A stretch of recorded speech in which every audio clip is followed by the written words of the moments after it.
आज से 3.5 साल हो गए और ये ड्यूटी ख़त्म करके शाम के समय पुनाईचक आ रहे थे। वहाँ कुसुम विला अपार्टमेंट्स में ये रहते थे। पुनाईचक पटना में ही है, बेली रोड के करीब। और जब घर के बिल्कुल पास पहुंच गए थे तभी 2-3 लोगों ने इनको घेर कर इन पर गोलियां चला दी और इनको मतलब ये मौके पर ही मारे गए। 4 लोगों को उसमें पकड़ा गया। एक का नाम था ऋतुराज, एक का नाम था आर्यन, एक का नाम था छोटू, एक का नाम था सौरभ।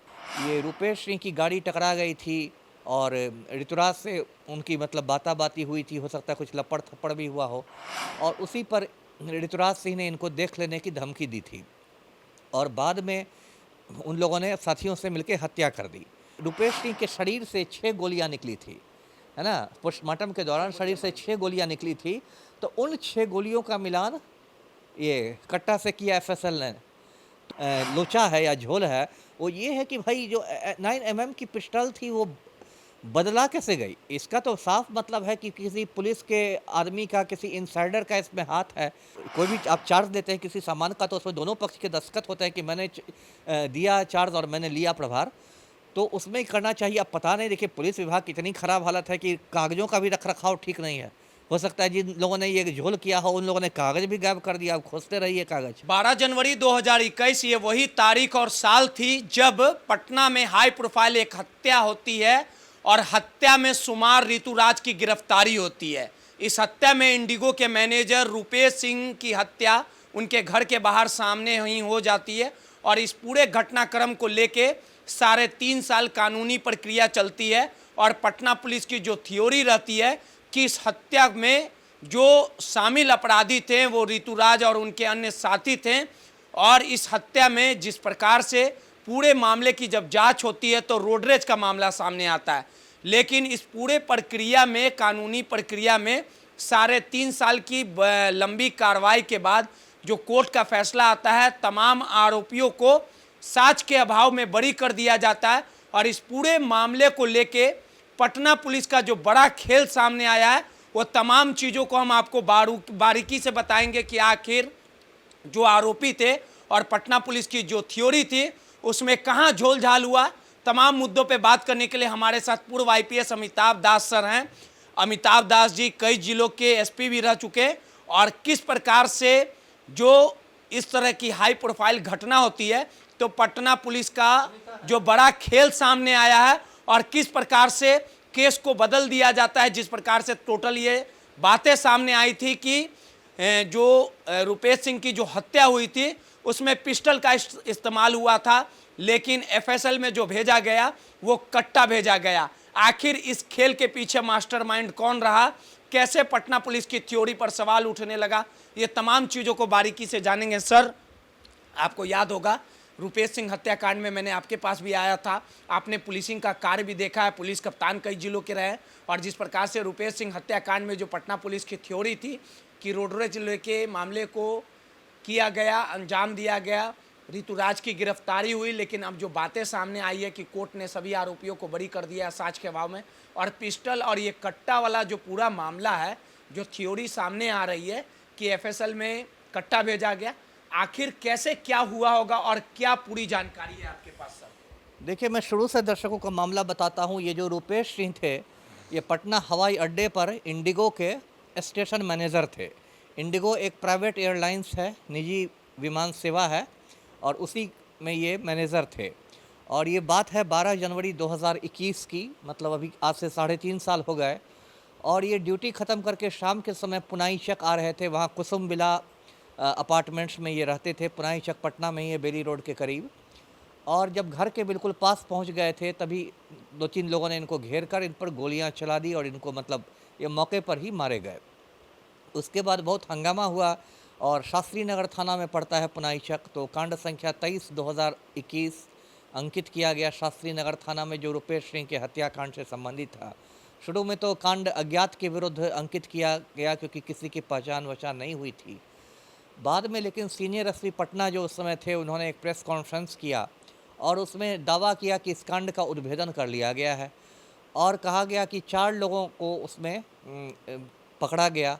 एक का नाम था ऋतुराज, एक का नाम था आर्यन, एक का नाम था छोटू, एक का नाम था सौरभ, है ना। और पटना के सीनियर एसपी ने बताया कि ये रोड रेज का मामला था। रोड रेज का मतलब हुआ सड़क पर यदि आपको किसी वजह से गुस्सा आ जाता है, उससे मारपीट हो जाती है तो। और कहा गया कि नवंबर 2020 में, यानी कि हत्या से 2 महीने पहले, ये रूपेश सिंह की गाड़ी टकरा गई थी और ऋतुराज से उनकी मतलब बाता-बाती हुई थी, हो सकता है कुछ लपड़-थप्पड़ भी हुआ हो, और उसी पर ऋतुराज सिंह ने इनको देख लेने की धमकी दी थी और बाद में उन लोगों ने साथियों से मिलकर हत्या कर दी। उसके बाद देखिए 2 फरवरी को, मतलब 12 जनवरी को हत्या हुई है और 2 फरवरी को उसके लगभग 20 दिन बाद जो शास्त्री नगर के थाना प्रभारी थे, उन्होंने रामकृष्ण नगर भी थाना क्षेत्र पटना में है, वहाँ ऋतुराज सिंह के घर से एक मेड इन यूएस यानी अमेरिका में निर्मित 9 mm का पिस्टल बरामद किया। मतलब वो रेगुलर पिस्टल था। एक तो कट्टा होता है जैसे ही बनता है, एक रेगुलर पिस्टल होता है जो ठीक से बनता है फैक्ट्री में, और उसके साथ मैगज़ीन भी बरामद हुआ जिसमें पिस्तौल की गोलियां भरी जाती है। मैगज़ीन में 4 गोलियां भी बरामद हुई और इस सब को प्रदर्श बनाया गया। प्रदर्श का मतलब हुआ कि कांड का एग्जिबिट, कांड का सबूत। उसके बाद पटना पुलिस ने इस केस में मतलब 350 पन्नों का चार्जशीट दाखिल कर दिया, आरोप पत्र दाखिल कर दिया इन्हीं 4 के विरुद्ध में, ऋतुराज, सौरभ, छोटू और आर्यन के विरोध में। उसके बाद पटना डिस्ट्रिक्ट कोर्ट में इसकी सुनवाई हुई और देखिए बीच में क्या हुआ कि कोर्ट में सुनवाई के दौरान पुलिस ने कोर्ट में, अदालत में प्रदर्श प्रस्तुत किया, 2 डब्बों में प्रस्तुत किया, है ना। मतलब कोर्ट में दिया गया 2 डब्बा पिस्टल और मैगजीन का। जी जी जी, यही कहने का मतलब है कि ये मतलब सबूत के तौर पर, प्रदर्श के तौर पर। उसके बाद कोर्ट ने, माननीय कोर्ट ने उसको देखा और उसको सील बंद कर दिया, है ना, और कहा गया कि अब एफएसएल में इसकी जांच हो। एफएसएल का मतलब हुआ फॉरेंसिक साइंस लेबोरेटरी, जहां इस तरह से पुलिस से संबंधित मामलों की वैज्ञानिक जांच की जाती है। अब देखिए झोल यहीं पर बड़ा झोल हो गया। जब फॉरेंसिक साइंस में ये पहुंचा तो उसमें से दो में से एक ही डब्बा था, है ना। गोली वाला डब्बा तो साफ़ ही गायब था, गोली मैगज़ीन वाला डब्बा, और दूसरा डब्बा था उसमें देखिए कितना बड़ा खेल हुआ कि जो 9 mm का पिस्टल था, मेड इन यूएस से, अमेरिका में निर्मित पिस्टल, उसकी जगह देशी कट्टा था, है ना। देशी बदल दिया गया, बदल दिया गया, भेजने के समय बदल दिया गया और उसका सील टूटा हुआ था। नेचुरल है, जब आप मतलब बदलने के लिए, जब आप सील बंद कोई चीज़ है तो बदलने के लिए तो आपको सील तोड़ना ही पड़ा होगा। सबसे बड़ा चीज़ है कि ये जिम्मेवारी जो है पटना पुलिस के कंधों पर ही रहती है, क्योंकि कोर्ट से एफएसएल तो पुलिस ही पहुंचाती है। उस पर मैं आ रहा हूँ। तो उसके बाद क्या हुआ कि और रूपेश सिंह के शरीर से 6 गोलियां निकली थी, है ना। पोस्टमार्टम के दौरान शरीर से 6 गोलियां निकली थी। तो उन 6 गोलियों का मिलान ये कट्टा से किया एफएसएल ने। तो जब गोलियां रेगुलर पिस्टल से थी तो नेचुरल है कि कट्टा से उनका मिलान नहीं होगा। तो एफएसएल ने अपनी रिपोर्ट में कहा कि ये कट्टा से मिलान नहीं हो रहा है। उसके बाद क्या हुआ कि जो पुलिस का जो पूरा केस था वो मतलब आप कह सकते हैं धराशायी हो गया। और 2 रोज़ पहले जो एडीजे हैं पटना डिस्ट्रिक्ट कोर्ट के, कोई श्री अविनाश कुमार हैं, उन्होंने इन चारों आरोपियों को सबूत के आरोप में बाइज्जत बरी कर दिया। अब देखिए सब कुछ हुआ है, बाकी बातें तो समझ में आती है कि पुलिस ने कोई शर्मदीद गवाह नहीं पेश किया, कोई आई विटनेस नहीं पेश किया, या बाकी जो 18 गवाह पेश किए वो जिरह में, जब बचाव पक्ष के वकील ने उनसे जिरह किया, क्रॉस एग्जामिन किया तो वो नहीं टिक सके। वो सब तो बातें होती है, लेकिन सबसे गंभीर इसमें जो मतलब लोचा है या झोल है वो ये है कि भाई जो 9 mm की पिस्टल थी वो बदला कैसे गई। इसका तो साफ मतलब है कि किसी पुलिस के आदमी का, किसी इनसाइडर का इसमें हाथ है और उसने किसी न किसी से पैसा लेके इतना बड़ा काम किया है। तो इस पर तो कायदे से, इतना चर्चित हत्याकांड था, इस पर तो कायदे से एक जांच सीनियर एसपी को करके मतलब चिन्हित करना चाहिए, है ना। चिन्हित करना चाहिए कि किसने बदला, क्या बदला। क्योंकि कोई भी देखिए जब कोई चीज़ हैंड ओवर, टेक ओवर किया जाता है तो उसमें बाकायदा दस्तखत होता है ना। मान लीजिए सीलबंद सामान आपको दिया गया तो आप बाकायदा दस्तखत करेंगे कि मैंने सीलबंद 2 डब्बे पाए, फिर आप दूसरे को देंगे तो वो दस्तखत करेगा। तो उन दस्तखतों के मिलान, प्रक्रिया है ना, ऐसी प्रक्रिया है ही, नहीं तो हवा में थोड़े कोई सामान जाता आता है। सब में ये होता है, मतलब कोई भी आप चार्ज देते हैं किसी सामान का तो उसमें दोनों पक्ष के दस्तखत होते हैं कि मैंने दिया चार्ज और मैंने लिया प्रभार, तो उसमें करना चाहिए। अब पता नहीं, देखिए पुलिस विभाग की इतनी ख़राब हालत है कि कागज़ों का भी रख रखाव ठीक नहीं है। हो सकता है जिन लोगों ने ये झोल किया हो उन लोगों ने कागज़ भी गायब कर दिया, अब खोजते रहिए कागज़। लेकिन जो भी हुआ वो बहुत दुर्भाग्यपूर्ण हुआ है और पटना पुलिस की शैली पर, कार्यशैली पर एक बहुत बड़ा सवालिया निशान लगाता है कि जब इतने चर्चित कांड में जब पिस्टल की जगह कट्टा प्रकट हो सकता है तो आम आदमी से संबंधित कांडों में ये पुलिस क्या गुल खिलाती होगी वो तो आप ही जानते हैं। तो सर इसका मतलब माना जाए ना कि कोर्ट में पहले तो मैगजीन गोली प्रस्तुत किया गया, जी। जज साहब भी देखे होंगे, जी। और उसके बाद जब एफएसएल में भेजा गया फॉरेंसिक लेबोरेटरी में, जी। तो उसी में जाने के दौरान किसी ना किसी पुलिसकर्मी ने बिल्कुल, बदल बिल्कुल। दिया, पैसे ये खा के। ये जो भी गड़बड़ी हुई है, ये पटना डिस्ट्रिक्ट कोर्ट से एफएसएल फॉरेंसिक साइंस लेबोरेटरी के बीच में हुई है बीच में गड़बड़ हो गई। है ना?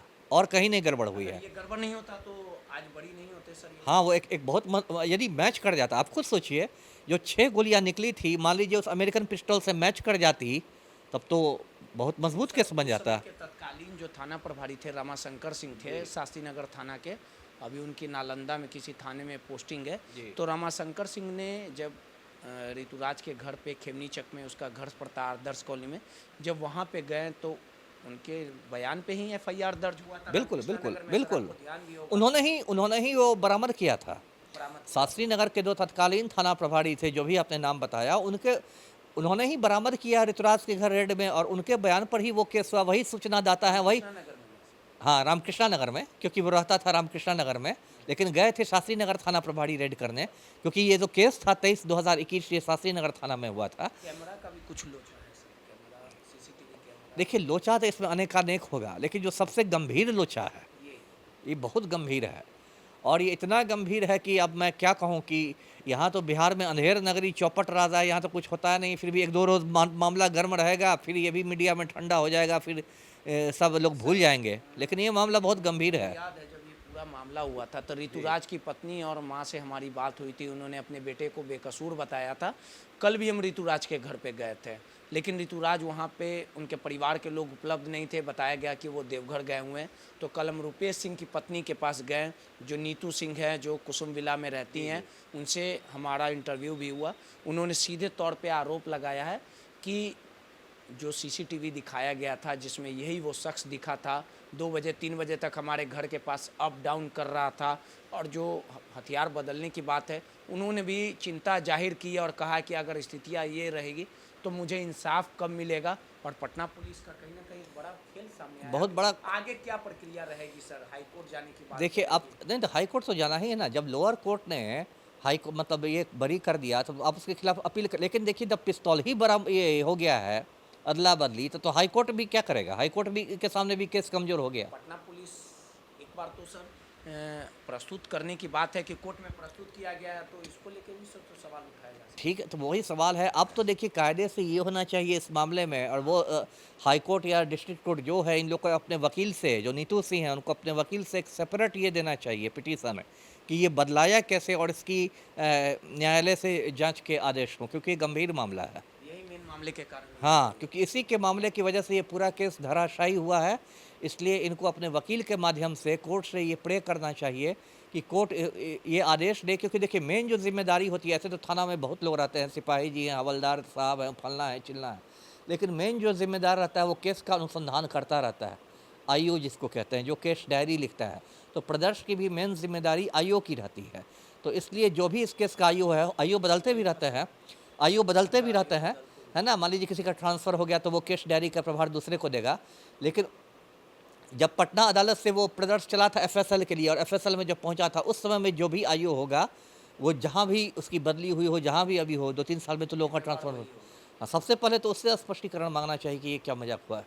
चलिए, सीधे तौर पे पूर्व आईपीएस अमिताभ दास जी थे, जो पटना के कई जिलों के कप्तान भी रहे हैं, एसपी पद पे रहे हैं, और कानूनी प्रक्रिया को बारीकी से समझते हैं। और समझिए कि कोर्ट में प्रस्तुत करने के बाद जब एफएसएल भेजा गया, तो उसी के दौरान कहीं ना कहीं ये डिब्बा बदला गया, और सीधे तौर पे एक बड़ा पटना पुलिस का खेल सामने आया। अब देखने वाली बात होगी कि इस पूरे मामले को लेके आगे की प्रक्रिया क्या रहती है, नीतू सिंह आगे क्या रणनीति बनाती है, क्या पुलिस के खिलाफ कोर्ट में जाती है, क्या कुछ अपने बातों को रखती है, ये तो आने वाला समय ही बताएगा। लेकिन इस पूरे मामले में कहीं ना कहीं पटना पुलिस का एक बड़ा खेल जो है वो सामने आया है। कैमरामैन ऋतिक के साथ रोहित यादव, दर्श न्यूज़, पटना।